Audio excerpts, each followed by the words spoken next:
Hello. Morning. Morning. Wow. Okay. We're going to leap right in, I think, today. We could sit here and chat for 5 minutes, but because we work, we're quick things. We try and stick to 30 minutes. Welcome back. Today it's me, Chloe Lorch, and we've got Melinda here. We're going to have a very relaxed, very open conversation today about how in 2024 it feels very much like a little bit walking in concrete boots for a lot of photographers, a lot of creatives. The world is getting tighter in terms of financial resources, and those extra things on top are not as free-flowing, really. And Melinda mentioned that she has been having conversations with a few photographers who have been finding things slower than usual, in fact, slower than maybe ever for some of them.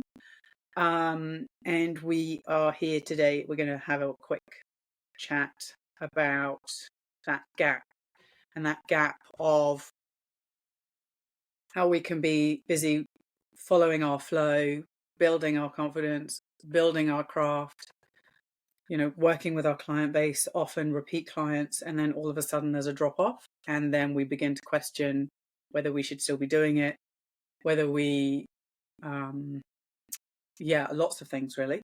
So we'll just kick off. So Melinda, how are you finding things at the moment? Personally, so I'm in that situation at the moment. So when I decided to, I suppose, monetize photography, and I also added VA work, which then turned into mentoring work. So that was 2 years ago. I pretty much booked out straight away. And in saying that, I was still working part-time at the hospital. Mm-hmm.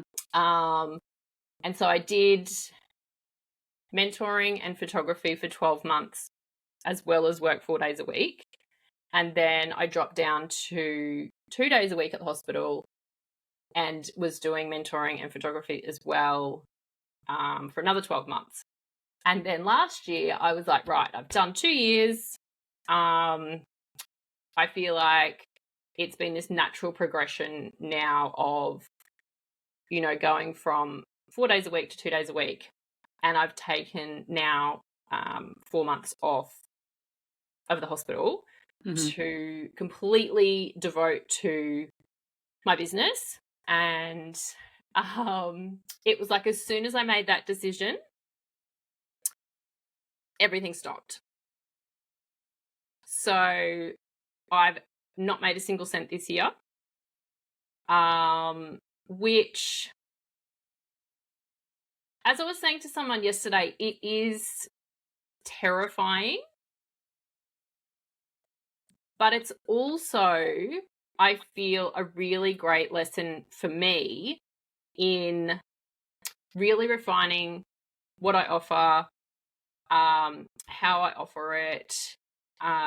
It has very much highlighted to me mindset, and how we think of things, how we look at things, our perspective on things, or my perspective on things.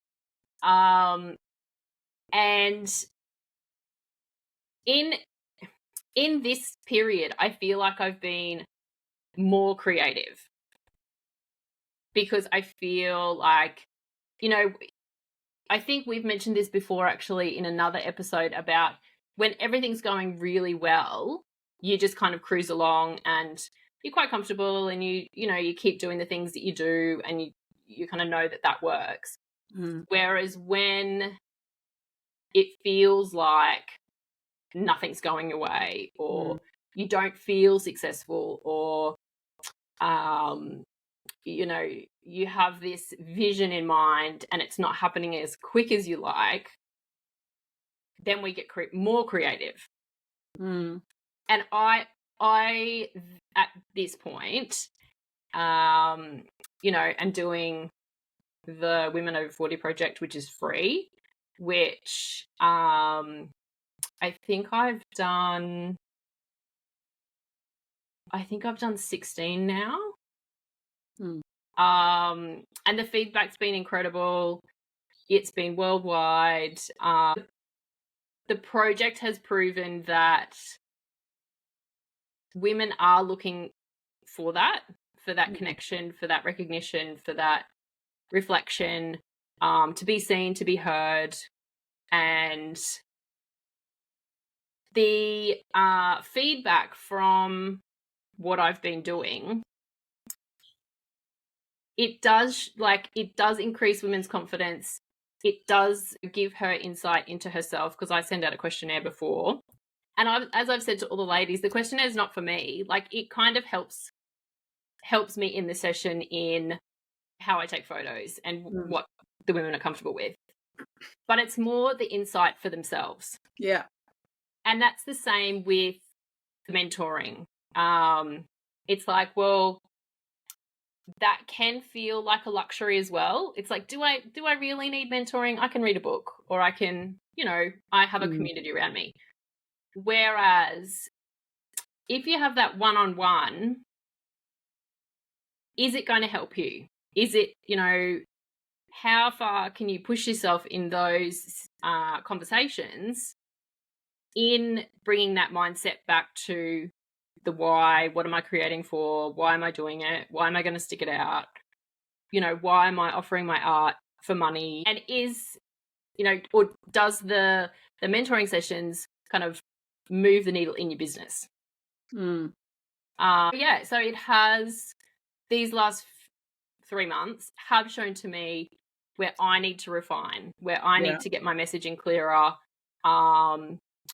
where I need to, you know, to show my audience and the ideal client that I would like to work with, how I can help.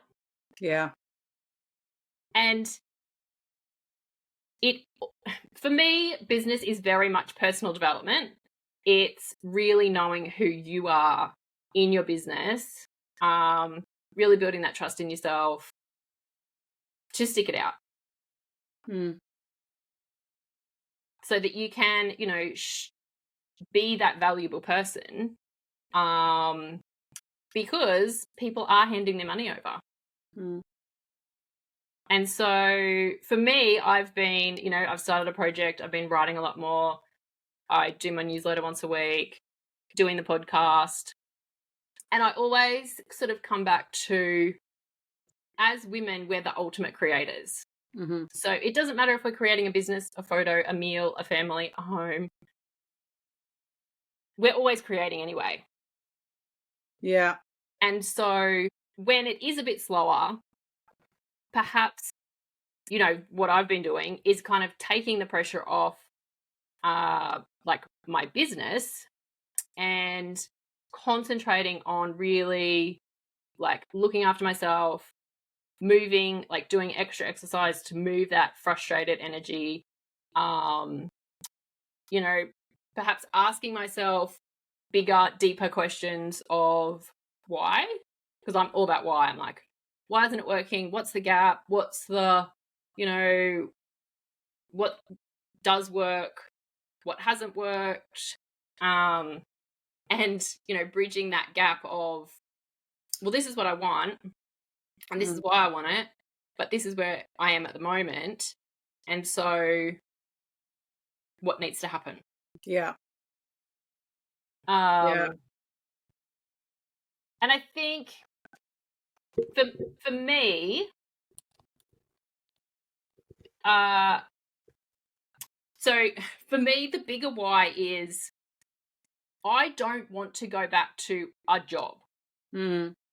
You know, because I worked in a job, you know, where you're told, you've given your roster.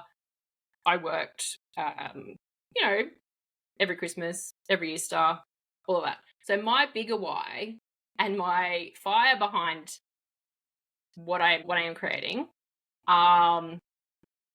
is very set in stone. So I kind of have that North Star of, this is why I keep going. This is why I keep finding other things to create, like the podcast, like the project, different writing, so that I can have those like small successes. So that you do these things and you're like, I'm proud of that. Yeah. And it sort of builds up and it becomes your body of work. Yeah. I guess one thing that I've really realized in terms of with all my relocations and all my restarts, and particularly right now where I am, it's so important to know why we do what we do, and so important to dig into that, and it keeps us going and it keeps us pushing through the hard parts and all of that side of it. But,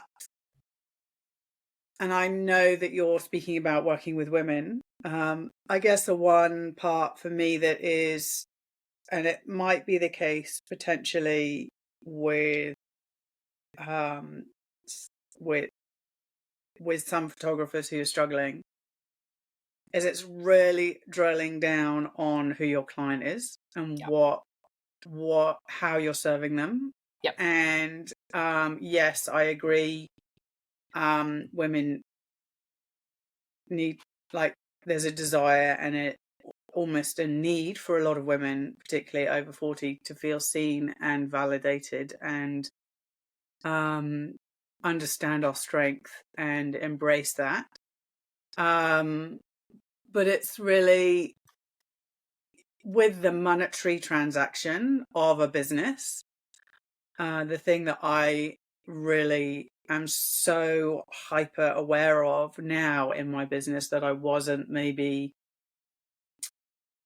I don't know, maybe 8 years ago. I was in that space of I have got to the point of being able to take beautiful pictures, putting myself out there. This is who I am. This is why I do it. This is what I can do. But there's such an array now. There are so many choices. There are so many ways that people can take their own photos. You've got AI coming in that I don't think the general public are really using yet for photography, but it's there. It's really narrowing down that acute point of, and I'm not talking, I know there's a perception about and a discussion, and lots of photographers talk about your ideal client. I don't agree with that ideal client. No, like, no. I'm here in the middle of nowhere. I can't suddenly, build this vision of an ideal client because, again, the multi-dimensional offerings and things that are here. But it's really that group, that core group. And, I look at my, I was actually looking at it this morning.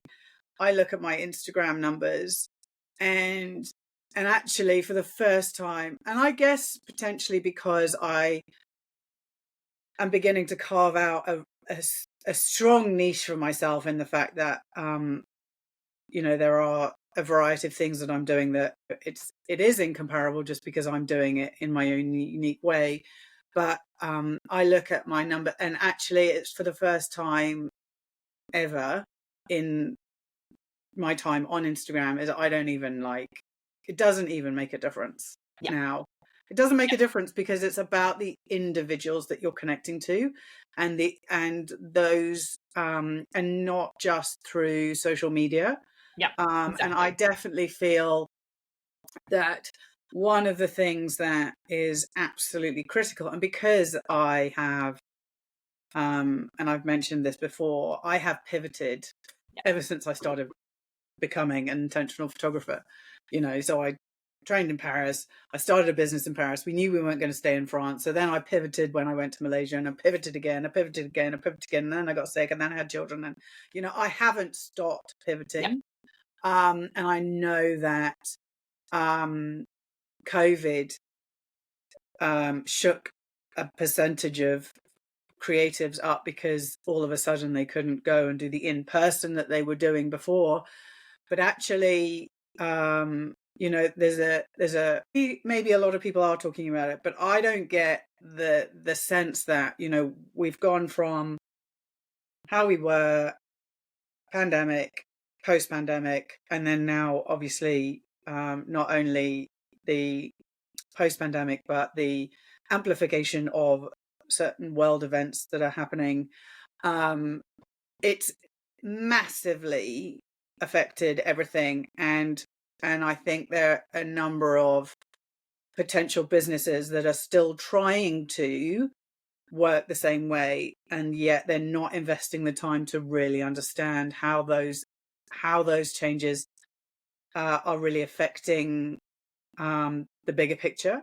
Yeah. I actually, it's slightly different, but because since opening my studio and people coming in, I'm getting more people asking me to help them with photography, like cameras and things like that, obviously, because I have now a space that I'm accessible to. And, a couple of people have asked me, this lady who's local, and she said to me she wanted to stop taking pictures with her phone. She wanted to get a camera because she loves photography and she wants to take pictures of her kids, but she doesn't like being on her phone because she doesn't like her kids seeing her on her phone. Yeah. And she wants to have this kind of like maybe entry-level camera, and so she's more intentional on taking the photographs, but she doesn't want to spend, a DSLR price. Okay. She said, what is on the market? What would you suggest? And I was like, well, actually, I don't know, because I've sat in that, professional market for over a decade. And I said, I'll have a look. So I did some research, and there's literally almost, there's very, very little in that point and shoot bracket anymore. Yeah. There are some, but it's like you can either spend maybe $300-400 on something which is really kind of snap happy, or then you jump up to DSLR range. Yeah. And I believe it's because phones sit in that middle range, because phones are now so amazing at taking photographs, and you can even change on some. I was shooting with a friend of mine who's also an influencer, and I was shooting with her the other day, and she has two phones. She has her regular phone and she has her influencer phone, and basically it has capabilities to change. You can change shutter speed and aperture and all that stuff. And that is the market. And when I was down in our local town, which is an hour away, it's our biggest town to where I live, I wanted to get, I actually wanted to get one of those strappy, double harnesses, because I was shooting a wedding. But obviously I was like, never going to get one in Oamaru, but you never know. So I went into, where did I go into? Knoll Leeming, which I don't know whether you have over there, but it's a tech shop of household appliances and phones and whatever. And they used to have cameras, and I walked in and I was looking around, and I also needed a new, an extra SIM card, memory card, just in case. And so I was walking around and I said, you don't have any cameras? And he's like, no, we don't sell cameras anymore. Wow. And I said, is there a camera shop in town? And they were like, there's no camera shop in town. Oh, wow. Yeah. And he said, I can sell you a memory card, but I can't sell you anything. I sell you a decent phone that will take great pictures, but there is no camera. And I was like, for me, it was such a realization of how much our photography industry has shifted in the last, in the last however many years, 20, 30 years, but how much in the last even probably 5 years is, and particularly in the last couple, we've got COVID was a massive one because people are at home, they were taking more pictures, they had more time, but then also, but they're traveling more. There's so many shifts, and phones are a massive part of that. And that, I think, is really this knock-on effect for photographers in terms of really our market has shifted considerably. Yeah. And yet excuse me, not many people are talking about it. Not many people they're kind of like, shit, things aren't, they're not like they were. I'm not, it's like, okay, so are you still spending all your time marketing online on social media? Are you connecting in person? Are you collaborating with other photographers, or even not even photographers, but other businesses? I think about you. I remember when I was in the Middle East and I was super keen on doing some beautiful, I actually had a vision of doing female portraits, but really stunning fine art ones, which, would be printed, not saying that your work isn't, but, like art pieces that you would print big on a wall. And I actually got talking to, she wasn't a therapist. I can't, maybe it was a personal trainer. It was either a therapist or a personal trainer, but all of a sudden, in that midst of those connections of where money is being spent in terms of empowerment or coaching or focusing on fitness and health, all of those, there are so many things that are sort of happening in that sphere that actually photography, no, I just remembered what it was now. My brain, sorry.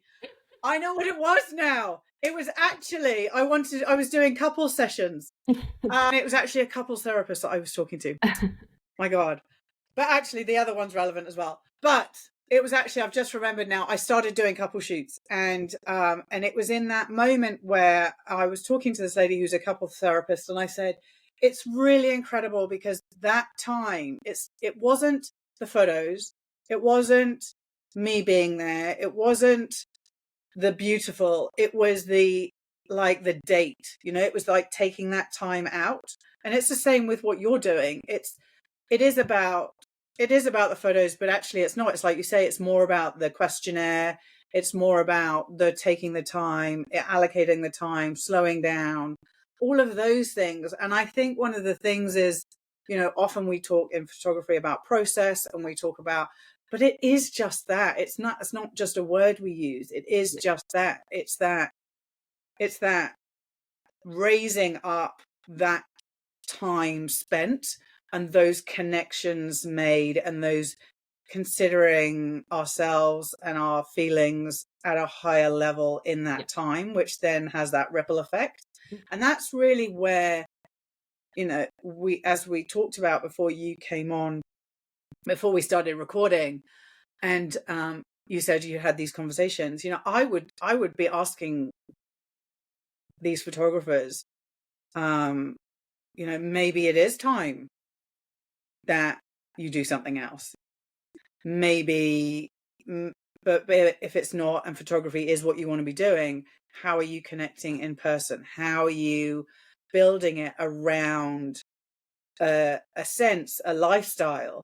You buy, you go and buy a soft drink, or you see a soft drink ad, and actually it's so little about the actual drink. It's all about everything else. And I think that's another thing about photography. And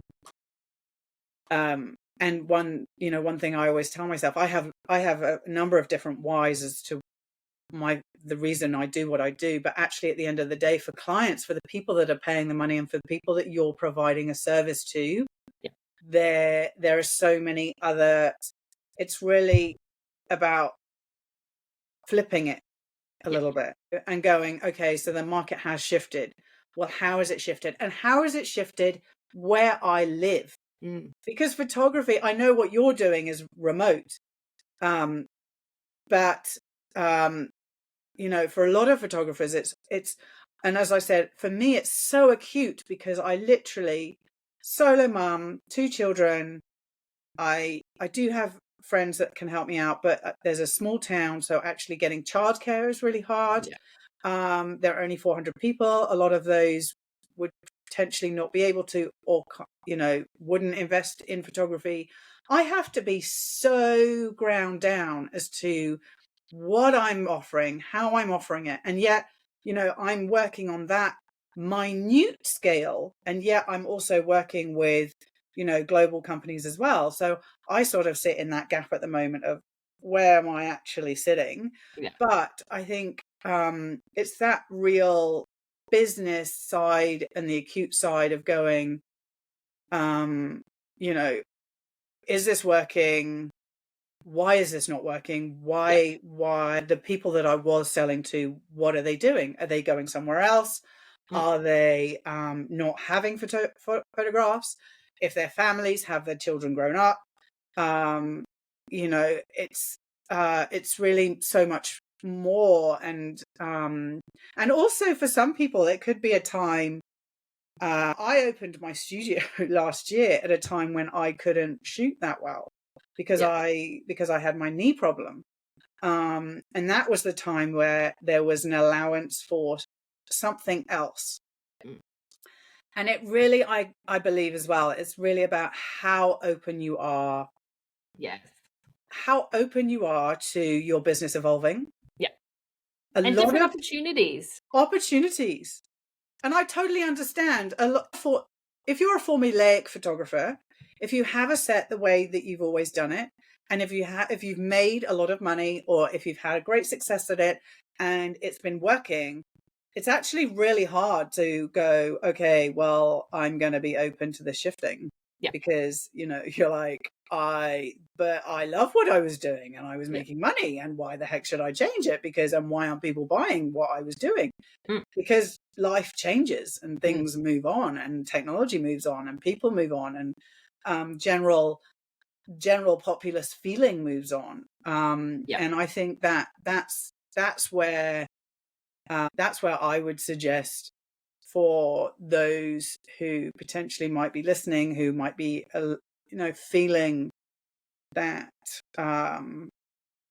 it's become really hard, is to try, like you said earlier on, to try and understand what that hard looks like and which bits are hard. Is it because your energy shifted? Because generally we're all feeling stretched, we're all feeling this kind of race of life, we're all it's this over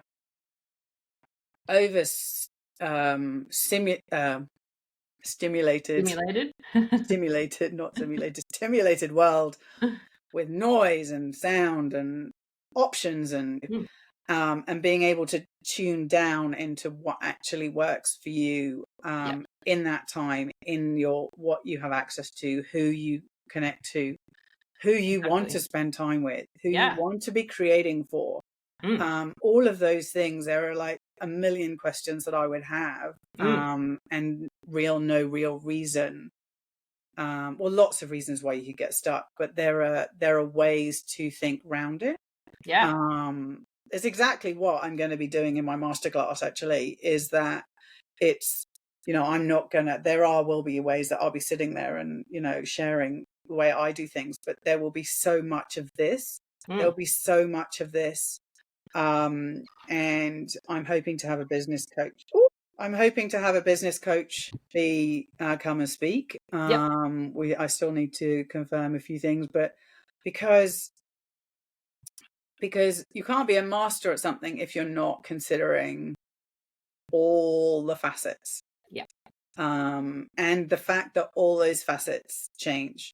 All those, they shift. We're like diamonds in the light, right? The light, we have this facet here that we do this, and we have this facet here and this and here. And as the light moves, it changes and everything changes, and it's constantly changing.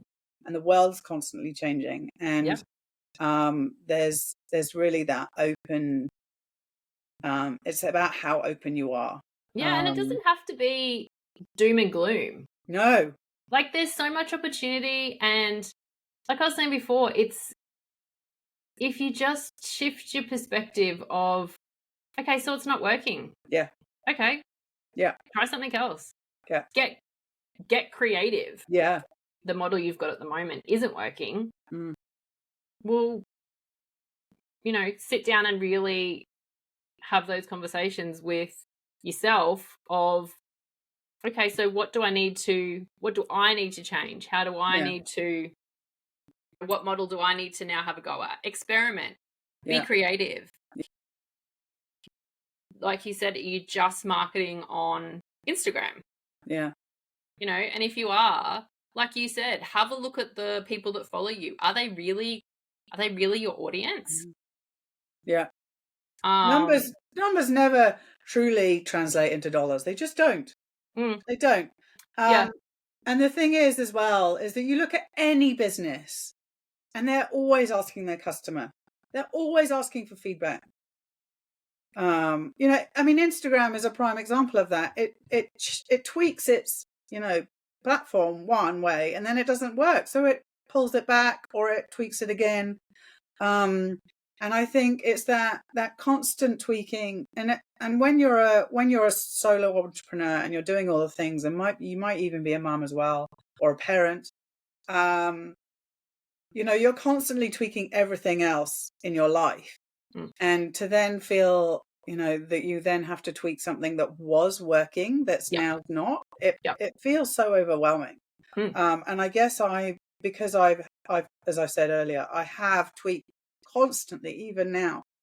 I feel like every it was like, I was talking to a couple of people at the end of last year, about, I can't even think that it was photography related, but it was like, oh well, I did okay this year and I'm hoping to do the same again next year. And I'm like, it's so weird, it's so alien for me. Like, honestly, it's so alien for me because I have no 2 years, no 6 months, no even probably month is comparable. Like, honestly. Yeah. A few lovely people in the community are saying, oh, you know, how's your studio going? Is it as you expected? I was like, I had no expectations. Yes. Yeah. Because I've never done it before. It's never been done. Like, it's, you know, yes, obviously studios have been, I have no expectations. I have nothing to, I can't say, yes, well, I'm making this amount of money every month and that's what I was hoping to. So yes, it's this.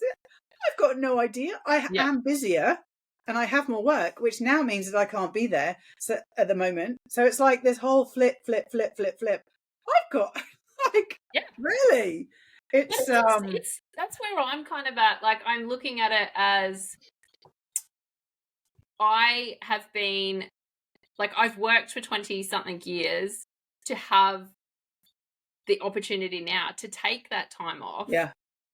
And just explore and have fun with it. Like, if my business doesn't pick up again or doesn't grow or whatever, then I'm kind of okay with that as well. Yeah. Like, I don't know, like, I'm having so much fun with the project, with writing and the podcast, and it's just kind of exploring and seeing what happens. Yeah.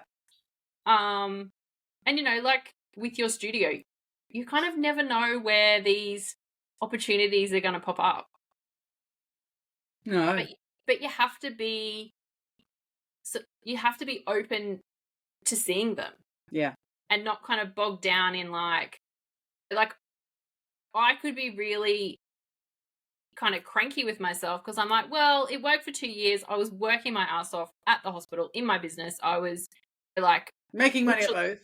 Yeah, making money at both. Literally like overflowing with like, you know, I would pack my morning full, have lunch, and then go and do an 8-hour shift at the hospital. I could be cranky that that's not happening now. But I'm supremely, supremely grateful that I have time now. Yeah. Yeah. Like, I have all day. And then I'm at home with my family at night. I have weekends off. And I'm getting teary now because I've never had that. Yeah. I've never been home this much. I've never had a decent sleep schedule. I've never, you know, like, and I'm loving that. And yeah, it's a concern that I don't have clients in my business, but I don't know, is it? Like, I'm not stressed about it. Yeah, and that's a great position to be in as well. Because I'm like, what else is out there? Yeah. What else? Like, oh, you know, I'm sort of plodding along with all my little projects or whatever. And all of them are teaching me things as well. Yeah. And so you know, it's it's important to be in the present and see what's working now. Yeah, definitely. Definitely. Because, things change. Yeah, they do. And Yeah, they do. And it's really also sort of falls onto the fact of, if you can make money in other ways, or how much is it supporting your family, and, all of that sort of stuff.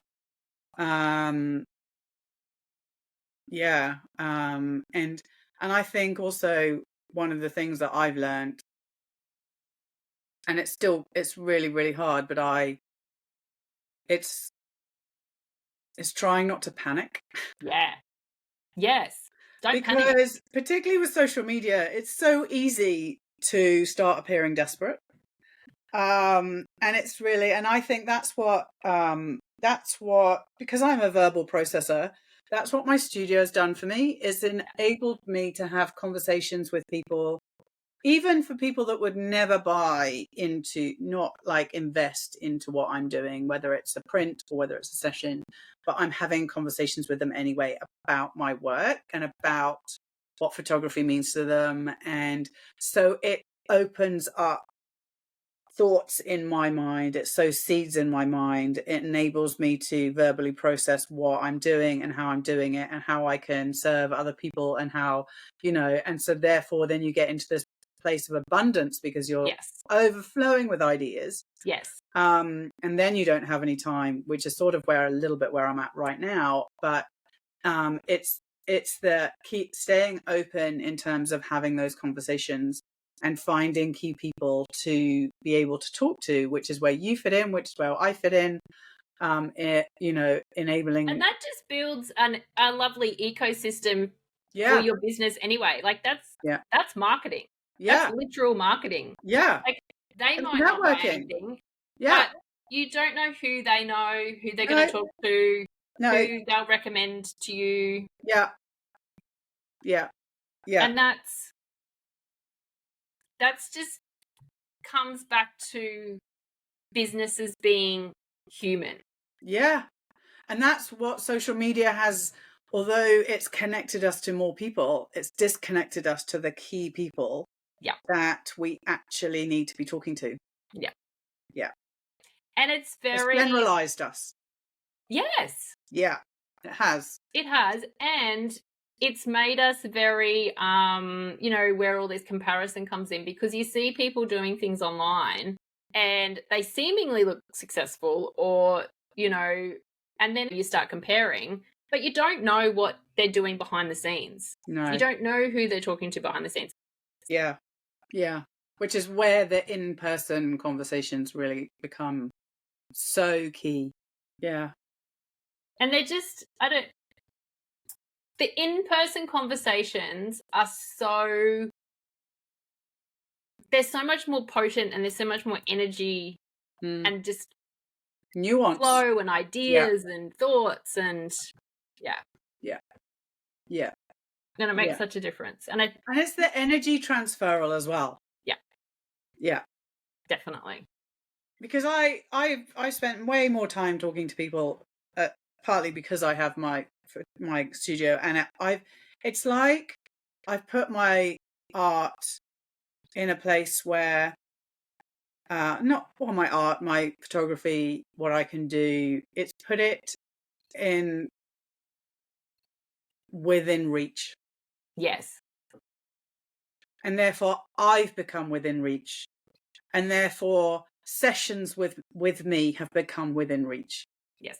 And it's that, I was talking to someone the other day, and they're like, you need to put your puzzles, like you need to put it at the front of the shop, so they come in and they pick it up, and then once they're picking up, they start forming this, physical bond with it, and they're less likely to put it down and not buy it. Yeah. And it's the same thing with photography, but because what we do is a service, and then what we deliver is intangible until we make it tangible, which is why I make my books. And so it's so reliant on the relationship that we have with those individuals. Yep. To be able for them to be able to still hold on to it and not put it down. Exactly. You know, if we're on our social media all the time, pictures, tiny pictures on the phone, people can connect to it for a very short amount of time, and then they put the phone down. Yeah. And then they put the phone down, or they scroll. There's nothing for them to physically hold on to or emotionally hold on to. And that's the fundamental, and that's the key question that I would probably ask anyone that's struggling in their business right now is, what are you giving your clients to emotionally and tangibly hold on to then transfer them into buying into what you're doing? Exactly. Yeah. Because as humans, we want that connection. We need it, especially with so much on offer now. And so much to spend our money on, and so much that we need to like pay for. Yeah. We need it. We need it, and we crave it. And I know I crave it. And I'm particularly, and I think it's so heightened for me because I am, you know, I am living a solo life at the moment. I am craving it like unreal because, but so that I'm channeling that into my business. Yeah. And that it's actually becoming a really powerful part of what I'm doing. Yeah. And so, you know, as I said, anybody that I would encourage to really kind of slow down and really think about that. And we can get so caught up in ourselves as artists and go, well, why am I doing that? Actually, at the end of the day, they do care about it. And I know, you know, Simon Sinek talks about the why, which is so, so important. Yep. And that energy, and that's what fuels us, and what like that is the aura that we give out with our work. But it's not necessarily what people are picking up.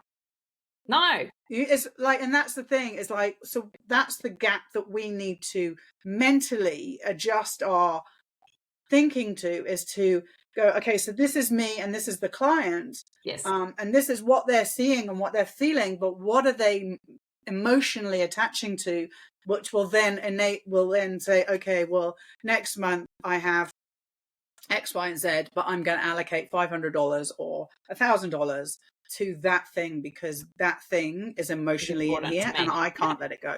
Exactly. Yeah. Exactly. Yeah. It's up to us to translate our why into something that our audience, our client can relate recognizes. To. Yeah. Because if they don't recognize themselves, or, you know, people now have more access to you. And that just means that they can feel that connection with you before they buy your product or your service. Yeah. And then they want to support you, or they're like, oh, you know, I love her art, but I also love her. Yeah. Or, you know, they can picture you taking their photo. Yeah. Yeah. And it's that beautiful opportunity to have that human connection. And then, you know, your why is behind that, but then it's translated into art because that client has recognized themselves in that. Yeah. Exactly. And it is hard on social media if you're just on social media trying to sort of stand out above the noise. Yeah. Yeah.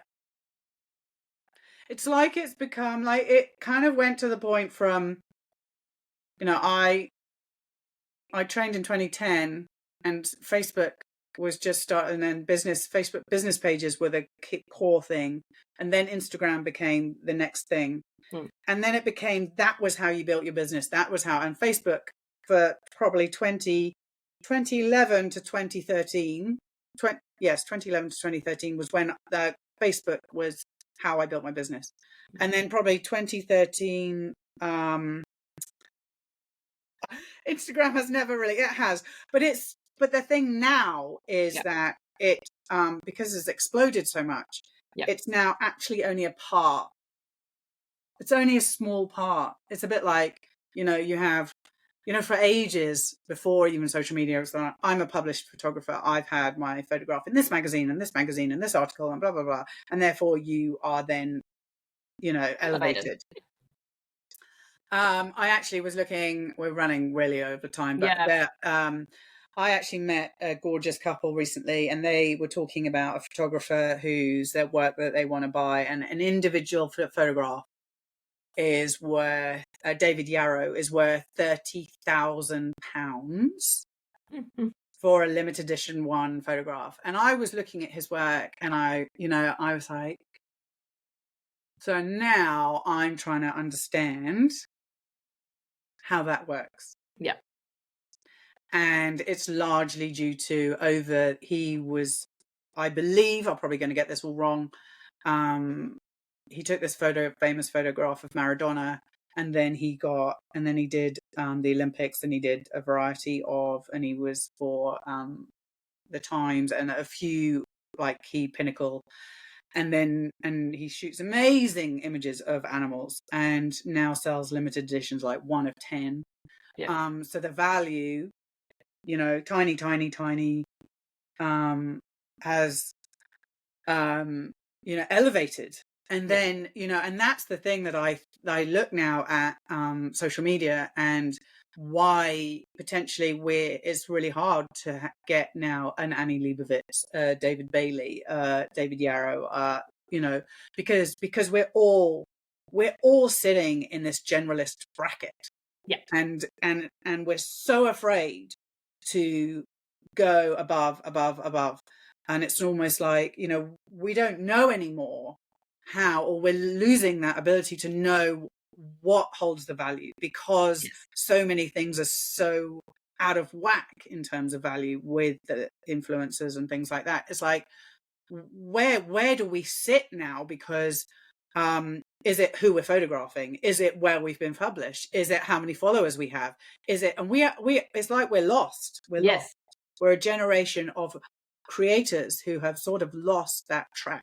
Yeah. And we're now probably leading into another conversation.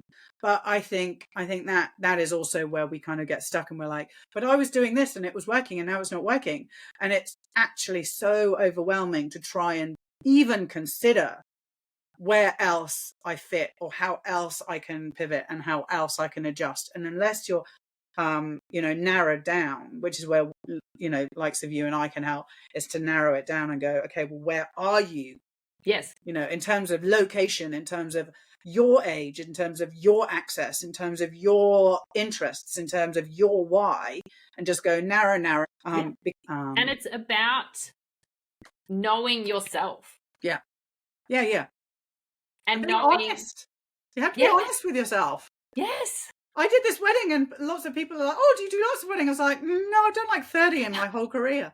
I could do weddings. I could probably make a really good living out of weddings, but I would be burnt out. I would never see my kids. I don't even know how I would make it work with being a solo parent. I just don't know. Yeah. I would have to travel, and, I can do it. Yes, I can do it. But does it mean I should do it? I don't know. It's, and that just comes back to, if you're given the opportunity and it works for you at the time, then you do it, because you can do it and they know you can do it. Yeah. But you don't have to just, as you said, go, oh, I've done a wedding, I know I can do it, so now I'm just going to build everything around that. Yeah. Well, I could. And if I built everything around, then I would actually miss out on all these other opportunities, which I love. Yeah. And actually, for me, selfishly, that's more of what it's about, really. Yeah. It's because to be a wedding photographer, it is so much about, sharing pictures of shoes and getting all into that side of things. I'm 2.5 years away from 50, and I'm not socializing with people that are getting married. I'm not that interested in fashion. There are lots of things that kind of go, but we should probably wrap up. Yes, it's been like nearly an hour. I mean, the Harry hardcores are still listening. I